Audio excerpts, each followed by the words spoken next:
명절을 앞두고 우리가 그리스도인으로서 어떻게 이 명절을 보내야 할까? 언제부턴가 명절을 이야기하면 명절과 스트레스를 연결시킵니다. 며느리들의 가사노동 스트레스, 자녀들의 취업, 결혼, 이런 질문 스트레스. 그래서 명절 이러면 가족들이 모여서 하하호 즐겁게 지내는 것이 아니라 스트레스 받는 거예요. 여러분, 즐겁고 행복해도 모자랄 인생인데 우리는 자꾸 모든 것을 스트레스로 연결시켜갑니다. 이제 그러지 맙시다. 그런 습관 자체가 좋은 것이 아닙니다. 그럼 어떻게 하면 되느냐? 명절에 자기 스스로에게 자기의 가치를 부여하면서 다른 사람을 끌어안을 줄 알아야 합니다.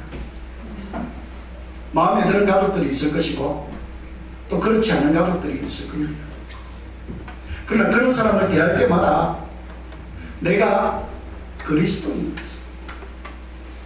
나를 통해서 하나님의 축복이 전달된다, 그런 마음가짐으로 이번 명절을 한번 지내보면 좋겠습니다. 그러면 여러분, 한 사람이 웃으면 주위에 다른 사람이 따라 웃습니다. 주위에 다른 사람이 따라 웃으면 전체의 분위기가 바뀝니다.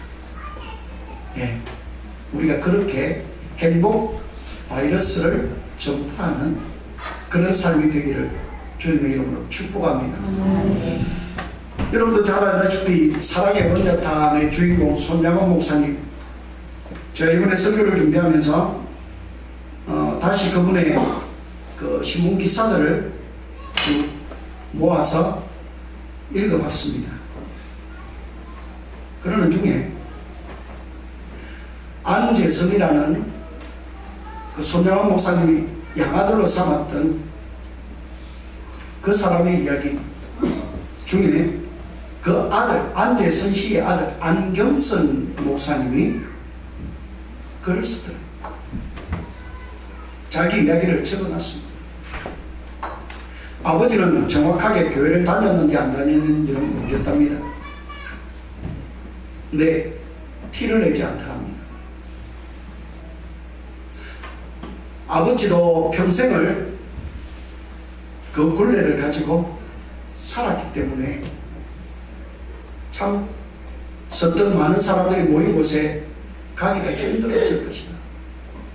한때는 아버지도 손 목사님이 양아들로 입전하고 난 다음에 신학도 하려고 생각을 했습니다. 사람들의 눈이 무서워서 못했답니다. 근데 이 안경선 씨가 고등학생 때 교회를 나가면서 아버지 눈치를 봤는데 아버지가 아무 말씀을 안 하시네요. 이 시대에는 아버지가 안 돼 그러면 못하는데 가라 말도 안 하고 가지 마라 말도 안 하고 그냥 놓아두더라고요. 그래서 교회를 다니면서 자기는 아버지가 손양원 목사님이 양아들인 것을 몰랐답니다. 어떻게 접해서 사랑의 원자탄이라는 책을 봤는데 보고 굉장히 감명이 깊었다. 그리고 난 다음에 아버지가 돌아가실 때 아들 앞에서 마지막 유언을 하는데 안재선 씨가 안경선 아들에게 너는 신학교에 가서 목사가 되라 그러더라고요. 그리고 난 다음에 얼마 있지 않아서 손양원 목사님의 유복자 되는 손동길 목사님이 이 안경선 씨를 찾아왔더라고요. 그리고 이러더래요. 내가 너 작은 아버지다. 그러면서 사랑의 원자탄 책을 한 권 주고 가시더라고요. 그때서야 모든 비밀들이 풀리면서 아, 그렇구나. 근데 제가 이 대목의 기사를 읽으면서 도저히 견딜 수가 없었습니다. 손양원 목사님이 유명한 것은 우린 다 압니다. 그런데 그 손 목사님의 자녀들이 자기 형을 죽인 그 사람을 똑같이 형으로 받아들이고 그 자식에게 내가 너의 작은아버지다 라고 말했다는 그것이 참 저는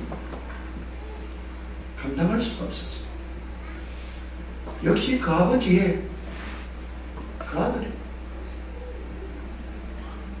아버지의 신앙이 얼마나 신실했으면 하나님 그 자녀들에게도 그 신앙을 이어받아서 여러분 솔직히 이런 관계에 왕래하고 싶겠습니까? 우리가 잘 아는 손동희 권사님은 참 싫더라고 그랬거든요. 그런데 이 안경선 씨의 글을 보면 가끔씩 왔대요. 자기들끼리는 왕래를 했대요. 그러니까 안경선 씨에게 와서 내가 네 작은아버지다.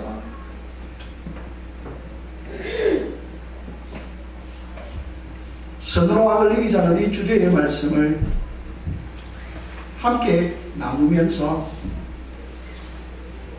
우리가 어떻게 하면 주님을 닮은 삶을 살 수 있을까? 우리 이 대한민국의 가장 좋은 롤 모델로 하나님이 손양원 목사님과 그 가족들을 우리에게 주셨다. 그분들의 삶을 보면서 그분들의 삶처럼 살면 우리도 어느 순간 예수님을 닮아가고 있지 않을까? 그런 생각이 들었습니다. 여러분, 선으로 악을 이긴다는 것 말은 쉽지만 모양은 좋지만 정말 어렵습니다. 여기 본문에 보면 너희를 박해하는 자를 축복하고 저주하지 말라. 여기서 이 박해라는 이 단어는 정말 인간이 감당할 수 없는 때리고 가두고 죽이고 그리고 그 자녀들마저도 살 수 없도록 만드는 그런 가혹한 형벌. 그런 사람을 나에게 해코지하는 그런 사람을 어떻게 축복할 수 있는가? 예수님이 늘 하셨던 말씀처럼 원수를 사랑하라. 말씀은 참 좋지. 그게 그렇게 뜻대로 안 되더라. 명절날 가족이 모여서 같이 이야기를 나누고 덕담을 나누지만 서로 생각은 다 다릅니다. 영예전 본문에 보면 이런 말씀도 있지요. 즐거워하는 자들과 함께 즐거워하고 우는 자들과 함께 울라. 여러분, 즐거워하는 자들과 함께 즐거워하는 것은 정말 어렵습니다. 겉으로는 쉽죠. 막 웃어줄 수 있습니다. 근데 우리 속담에 아주 좋은 말이 하나 있죠. 사촌이 땅을 사면 모르세요? 사촌이 땅을 사면 안 사봐서 몰라. 네. 나는 사봤는데 여러분이 땅을 샀을 때 앞에 와서 아이고 축하한다 하지만 배가 아팠을 분들이 많이 있단 말이에요. 왜? 인간 속에 있는 그 시기심이. 그럼 나보다 잘 되면 나도 잘 되고 싶은 마음에 시기야. 여기 본문에 보면 계속해서 우는 자들과 함께 울라 그랬잖아요. 여러분, 우는 자들과 함께 우는 거는 우리가 좀 할 수 있어요. 왜? 우는 일은 우리 다 좋아하지 않거든. 안 하고 싶어 하거든. 그러니까 나도 우는 일을 당할 때에 내 짐을 들어줄 수 있는 사람이 있으면 좋겠다는 생각에 같이 울어줄 수 있거든. 왜? 내가 우는 사람보다 더 형편이 나아. 근데 사실은 즐거워하는 자들 앞에서는 진짜 어렵습니다. 근데 오늘 우리가 보는 이 본문 로마서 12장부터는 성도들이 어떻게 이 세상 속에서 믿음의 삶을 살아야 하는가를 가르치는 생활의 지침입니다. 그 지침을 설명하는 중에 박해하는 자를 축복하고 즐거워하는 자들과 함께 즐거워하고 우는 자들과 함께 울어라. 안 되는데 어떻게 그렇게 할 수 있는가? 여러분 여기 본문의 말씀에 20절에 보면 네 원수가 줄이거든 먹이고 목마르거든 마시게 하라. 그리하므로 네가 숯불을 그 머리에 쌓아 놓으리라. 이 본문의 말씀에 대한 해석은 좀 다양합니다만 대체적으로 숯불을 쌓아 놓는다는 것이 화를 쌓아 놓는다는 뜻이 아니라 당시의 유목민들의 생활상을 설명을 하면 좀 이해가 됩니다. 저는 그런 경험을 아주 조금 해봤습니다. 저보다 연배가 많은 어른들은 더 많이 해봤을 겁니다. 여자들이 주방에서 불씨를 끄트리는 일은 굉장히 엄격한 일이었습니다. 요즘은 불을 피울 수 있는 도구가 너무 많으니까 전혀 문제가 안 되지만 저도 예전에 번개탄이 잘 없던 시절에 연탄불 한번 꺼뜨리고 다시 피우기 위해서 생고생 해본 적이 있습니다. 연탄이면 그나마 양말입니다. 그죠? 예, 저보다 연배 높으신 어른들은 알 겁니다. 불씨 꺼뜨리고 나면 뭐 추운 건 고사하고 밥 할 것도 없고 아무것도 할 것도 없고 그러면 바로 서리발 같은 시어머니의 불효령이 떨어집니다. 불씨를 꺼뜨린다는 게 있을 수 없는 일인데 또 참 공교롭게도 우리는 그런 일을 경험하잖아요. 그죠? 하고 싶어서 하는 것이 아니라 제가 저희 큰아이인가 둘째아이가 모르겠습니다. 아이를 데리고 이렇게 길을 가는데 소나기가 오고 난 다음에 물웅덩이가 있었어요. 지나가면서 그런 생각을 했습니다. 아, 저기로 가다가 얘가 그때 막 그런 말을 시작할 텐데 아, 저기로 가다가 애 넘어지는 거 아닌가? 그렇게 생각했으면 안고 가면 되잖아요. 그죠? 근데 이상하게 그리로 걸어가더라고요. 제가. 그리고 그 물웅덩이에 애가 빠졌습니다. 동네 시장에서. 이거를 역효과의 법칙이라 하대요. 사람이 어떤 생각에 딱 사로잡히면 그 생각으로 빨려 들어간대요. 그러다 보니까 그냥 분별을 당한다는 거예요. 그 생각을 할 때 달랑 안아가지고 다른 자리로 피해버리면 끝나는데 우리가 잘 그렇게 못한다는 거예요. 하나에 사로잡히면 집착하게 되고 집착하면 그 안으로 생각이 매몰되고 행동이 매몰되어 간다는 거예요. 여러분 오늘 본문의 말씀이 바로 그렇습니다. 저와 여러분의 생각이 악하고 더러운 생각으로 꽉 차면 우리의 삶이 그리로 몰려갑니다. 일가 친척을 만나도 덕담은 나누는데 진심이 없어요. 서로 만나고 돌아오지만 그렇게 기쁘고 즐겁지가 않아요. 더군다나 여러분은 이제 신앙을 가졌습니다.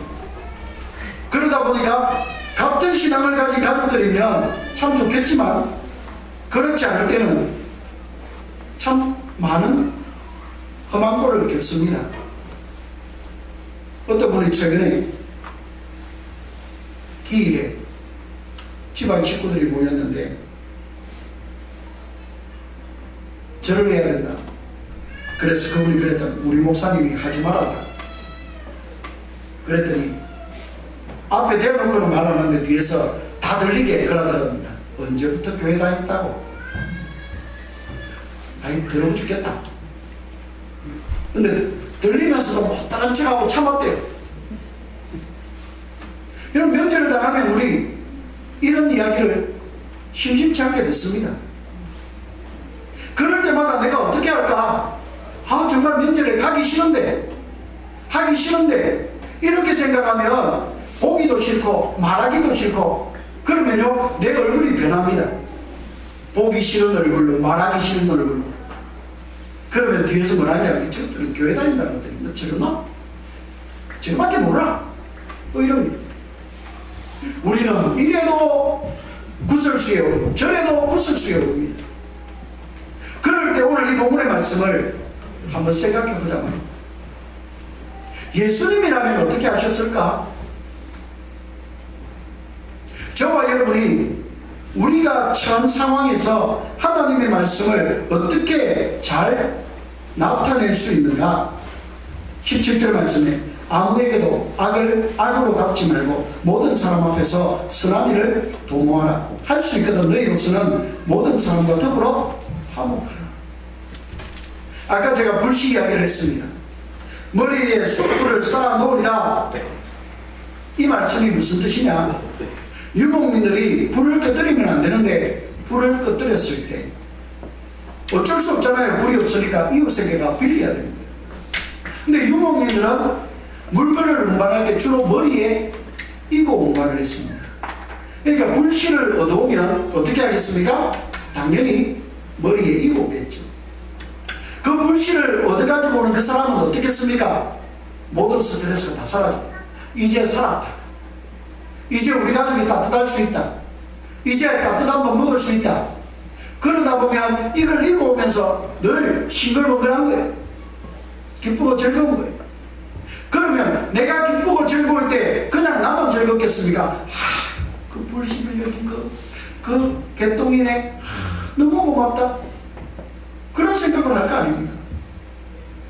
바로 그런 생각을 우리를 싫어하고 우리를 미워하고 우리를 대적하는 사람들에게 나타내 보여주라. 심어주라. 그 말입니다. 완고하고 강팍한 마음이 아니라 절박한 상황에서 어쩔 수 없는 그것을 공감하면서 선뜻 불씨를 내어주어서 그 사람이 공격에서 벗어날 수 있도록 선행을 하고 호의를 베풀면 하나님 기억하시고 갚아주시겠다. 그런데 여기서 주의할 말씀이 하나 있습니다. 우리가 18절 말씀에 보면 할 수 있거든 너희로서는 모든 사람과 더불어 화목하라.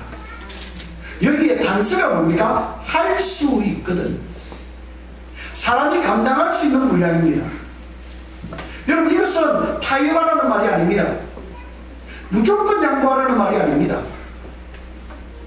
죽은 자 앞에서 절을 하는 것을 못하게 하니까 하나님이 싫어하니까 안 해야 됩니다. 욕을 먹어도 안 해야 됩니다. 그것은 할 수 없는 일이니까. 그러나 할 수 있는 일은 있잖아요. 상을 먼저 닦고 전을 붙이고 설거지하고 오는 가족들 먼저 일어나서 고개 숙여 인사하고 덕담하고 안 보는 것 같지만 다 봅니다. 예수 믿더만 변했네. 다르네. 여러분 그 나머지는 하나님이 하실 줄 믿습니다. 그러니까 오늘 저와 여러분은 이 본문의 말씀을 보면서 우리가 해야 될 것과 하지 말아야 될 것을 하나님 앞에 끊임없이 기도하면서 우리 신앙 양심을 지키면서도 하나님의 사랑을 나타내 보일 수 있다. 앞서 제가 안재선 씨 이야기를 했고 안경선 씨 이야기를 했습니다. 안경선 씨는 목사가 되었습니다만은 목사가 되고 난 다음에 자기가 목회를 하면 할수록 손양원 목사님의 생각이, 그 가족들의 그 생각이 자기를 점점 힘들게 하더라고요. 그때마다 옆에 친구들이, 같은 목사 동료들이 괜찮다, 너는 할 만큼 했다, 더 이상 위축되지 마라, 그렇게 위로를 해주더랍니다. 여러분 우리가 혼자라면 선을 행하면 낙심할 수밖에 없어요. 그러나 하나님이 우리가 선을 행하고자 하는 마음을 가질 때부터 바알에게 무릎 꿇지 않은 7,000명을 남겨두듯이 여기저기서 예수 믿는 사람들이 알게 모르게 손잡아 줍니다. 형님 수고하셨어요. 형님 힘들었지요. 그런 말들을 하더랍니다. 여러분, 우리가 그리스도 예수 안에서 선을 행하되 낙심하지 말지니 때가 이르면 하나님이 거두게 하실 줄 믿습니다. 우리에게는 이 소망이 있습니다. 그래서 세상에서 다소 손해를 보는 것 같지만 우리는 희생하고 헌신할 수가 있습니다. 왜? 하나님이 살아계시고 하나님이 갚아주실 것을 믿습니다. 그리고 우리가 그렇게 희생하고 헌신하면 결국 하나님 이 가정과 이 가문과 우리 주변의 모든 사람들에게 예수 그리스도의 향기와 은혜와 능력을 나타내 보여주시기 때문입니다. 그게 전도지. 그게 성령. 여기저기 모든 가족들이 다 아우성을 칩니다. 명절 스트레스. 이렇게 스트레스가 확 몰려있는 그때에 우리가 악에게 지지 말고 선으로 악을 이기겠다는 그런 심령의 결단을 가져. 내가 그리스도의 향기가 되어서 향내를 나타내리라. 그런 마음으로 가족을 대하고 또 명절을 지내면 분명 올해 명절은 여러 명절과 다른 특별한 은혜가 있을 줄 믿습니다. 하나님의 말씀을 지니 우리가 믿음으로 순종하며 살면 당장은 손해볼 수도 있을지 모르지만 그러나 하나님이 갚아주시는 줄 믿습니다. 하나님이 채워주시는 줄 믿습니다. 하나님이 응답하시는 줄 믿습니다. 하나님의 역사를 믿으면서 오늘 우리는 선으로 악을 이기는 그런 우리 삶을 상상하며 순종하며 실천할 수 있기를 원합니다. 손영원 목사님을 통해서 결국 안재선 씨와 안경선 씨의 가정이 이루어졌고 그와 함께 그 주변에 있던 사람들이 은혜가 복음에 영향력을 끼쳤던 것처럼 선으로 악을 이깁니다. 하나님의 선한 영향력으로 세상을 정복하는 우리가 되기를 주님의 이름으로 축복합니다. 기도하겠습니다. 사랑과 은혜가 많으신